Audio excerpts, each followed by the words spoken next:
The world needs more people with curious minds.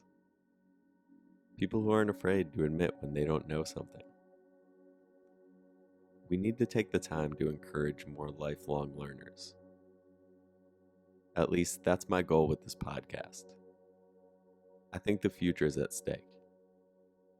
But at the same time, I do believe that a more informed population can and will move humanity forward. All we have to do is keep learning.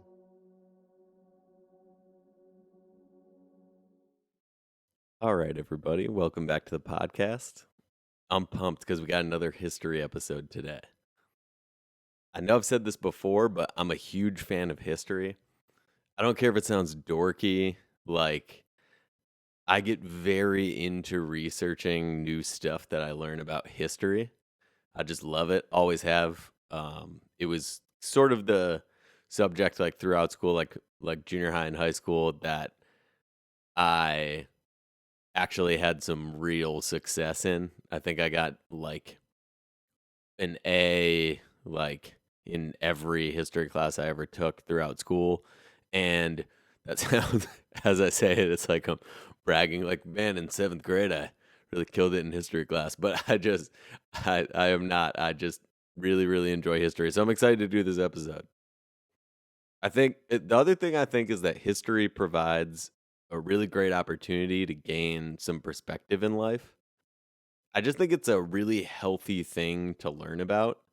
I think it's good mentally because it makes people more appreciative of where they are today. When you look back and you have the context of history and you see the times that we're living in now, even if sometimes it's shitty, I think having that perspective through the lens of really any historical event makes people more grateful. And I also think it makes people more likely to be able to feel like they can predict the future.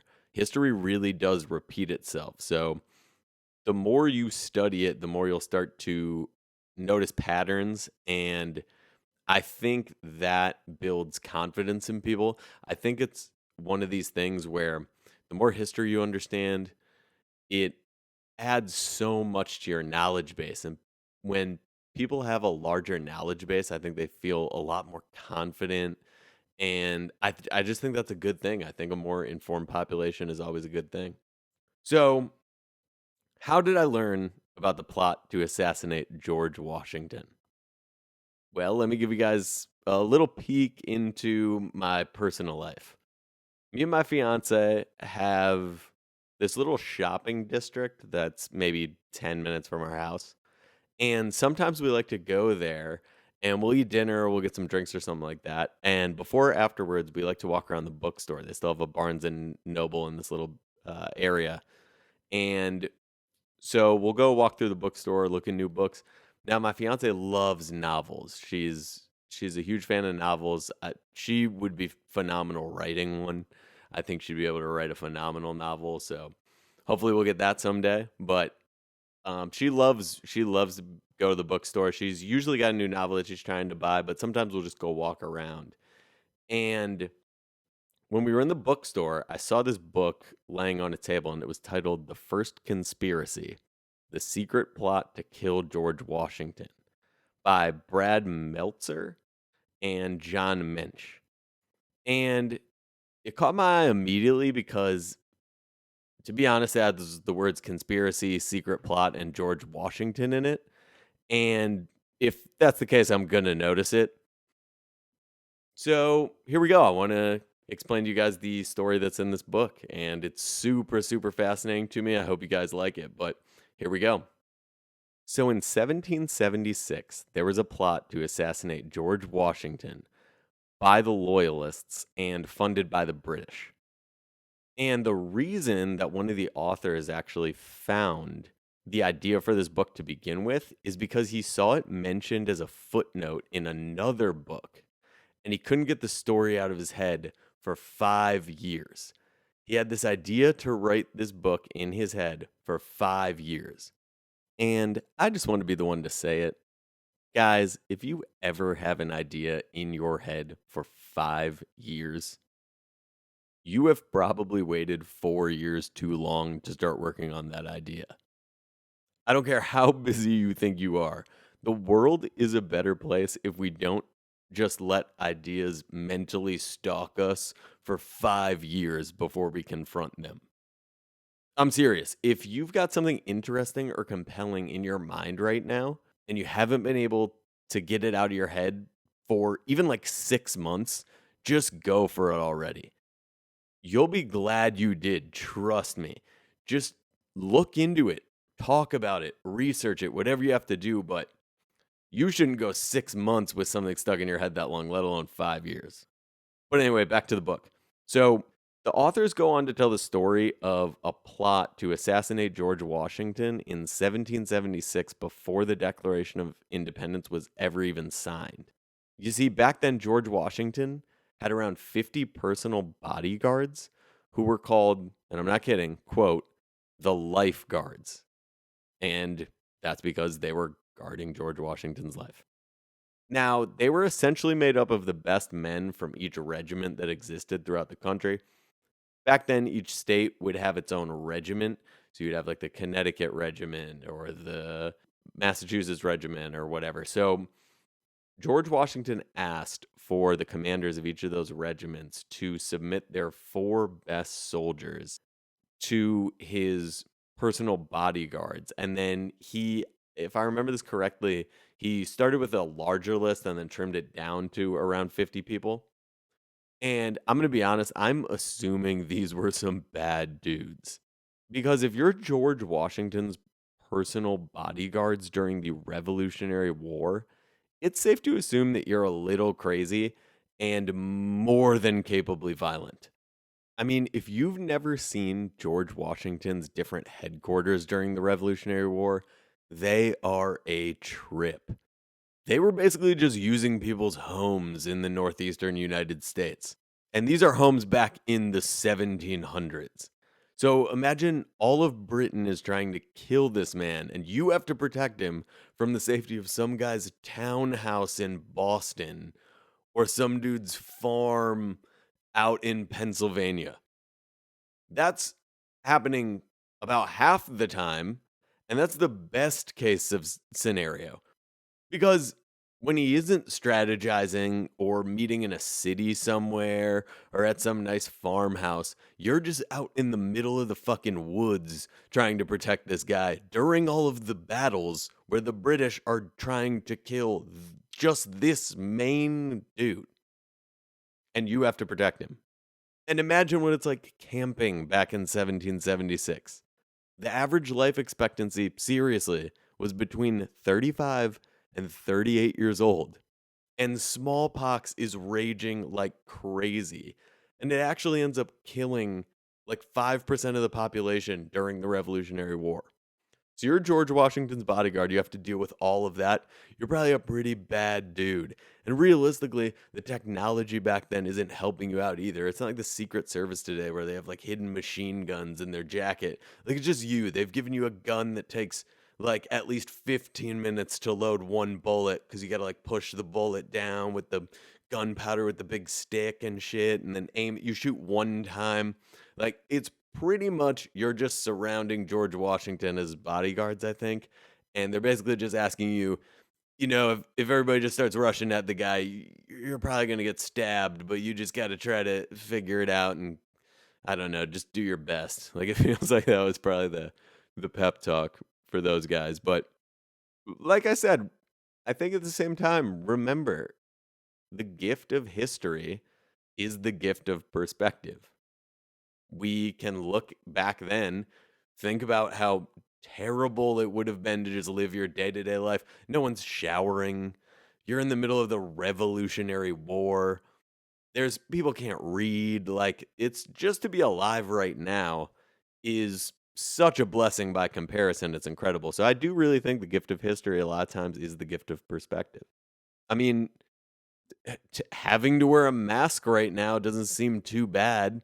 I mean, having to put your mask on to go eat at one of the nation's remaining Red Robins doesn't sound too terrible when you compare it to living during the Revolutionary War. So I think, we just have to keep things in context. So anyway, The reason that I brought the bodyguards to begin with is because two of George Washington's own bodyguards found themselves in jail one night for using counterfeit money. And one of them, whose name was Thomas Hickey, told another inmate about the plot to kill George Washington. The inmate that he ended up telling that to snitched on Hickey. And after four witnesses testified against him, he was sentenced to death for treason on June 26th of 1776. Which, keep in mind, was less than 1 week before the Declaration of Independence was formally declared, and less than 6 weeks before it was signed. And that's why the authors of this book talked about why you've never heard this story before, or at least a lot of people haven't. I mean, they wrote a book about it. I'd never heard about this story before. I had mentioned it to a couple people before I filmed this episode. They hadn't heard of it before. And part of the reasons the authors said was because you have to think about the context of everything else that's going on in America at that time. Primarily, the Declaration of Independence is about to be signed. And then also, you have the British preparing to really attack us. Like, up until this point, we are certainly like at war with them, but this is the beginning part of the Revolutionary War, more or less. And things are going to get a lot crazier after this. So, because you have all of those things going on, this plot to assassinate George Washington, because obviously it was ultimately foiled, doesn't make the history books as much as it should, in my opinion. But anyway, that was the end of it. On June 28th, 1776, Thomas Hickey was executed by hanging in New York City in front of a crowd of 20,000 people, which is basically the equivalent of a professional basketball arena. It was the largest crowd to witness an execution in the known history of North America. And I say that because I mean we don't really know. I mean, at the end of the day, you can look back to civilizations that existed in Mexico long before this that possibly had some massive crowds for executions historically. That's the reason that I say the known history, because there are some people, I believe it's Graham Hancock's work shows that they think humans might have been in North America as far back as like 130,000 years ago. So it's possible there were larger crowds for executions. But, when we're looking at it in terms of the historical record, this was the largest crowd to witness an execution in the history of North America. But what's incredibly fascinating is the fact that the jailhouse snitch isn't how George Washington himself found out about the plot. He had actually known about it earlier. You see, as far back as April of 1776, he was suspicious of the merchant class and the loyalists to the British Empire that were in New York City. Because at that time, remember, New York City is basically the capital of the country. We moved to Washington D.C. because of Thomas Jefferson, but at this time, New York City is the capital of the country. And at this time in American history, in New York City, about half of the population are loyalists. So before we've actually really kicked things off in the Revolutionary War, only half of the population of New York actually sides with the American side of that war. The other half are loyalists to the British Empire. And so if you think that we have political tensions now, like one of the authors of this book points out that imagine what the political tensions were like in New York City back in 1776. Really stop and think about it by comparison. But anyway, in May of 1776, George Washington organizes a secret committee led by John Jay to form a small, or a quote, small early prototype of an intelligence agency, a team dedicated entirely to gathering information, identifying dangerous parties, and uncovering hostile plots. And that's actually from the History Channel's website. They did like a little article about this book. In fact, what's interesting is the CIA headquarters in Virginia have a room that's named after John Jay because he's seen as America's first ever counterintelligence officer. And a lot of people think that the precursor organization to the CIA is the OSS. I think that stood for the um, what was it? The Office of Strategic Services or something like that. Um, during World War II. But some people point to this committee that George Washington actually had established during the Revolutionary War as being the precursor to modern day intelligence operations. Now, also, what's interesting is that John Jay went on to become the first Chief Justice of the United States Supreme Court. And I think that's kind of a cool footnote in this story is the fact that he goes on to not only be possibly the first intelligence officer ever in the United States, but also the first Chief Justice of the Supreme Court. I think that's pretty cool. But I think a part of the story that's important to note is that if it wasn't for George Washington acting on his intuition and also the people they had around him acting on their integrity, who knows what would have happened to America? He trusted his gut that things were a little fishy, put the right people around him, and we have that decision potentially to thank for the fact that we have a country today that isn't ruled by England. So I ended up seeing the authors of this book speak about it on a really great YouTube channel called Politics and Prose.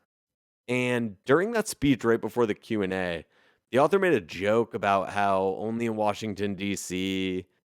Can he find somebody in the audience that when the Q&A starts, they're going to tell him something about the book is wrong. And then I kid you not, the first question came from a guy in the audience who was like, um, you actually cited me in your book, but my work concluded that it seemed more likely the plot was to kidnap George Washington instead of to kill him. And I'm just curious how you guys came to the conclusion that the plot was to kill him because that's the title of your book. And I thought that was hilarious because the guy tried to make the joke. And then this dude in the audience was like, yeah, but I do think this part of it might be wrong. But they did end up responding to him by saying that back then, if they captured a general, they always executed them. So even if he did get kidnapped, he would have been killed anyway, which I thought made total sense until I read the YouTube comments on this video.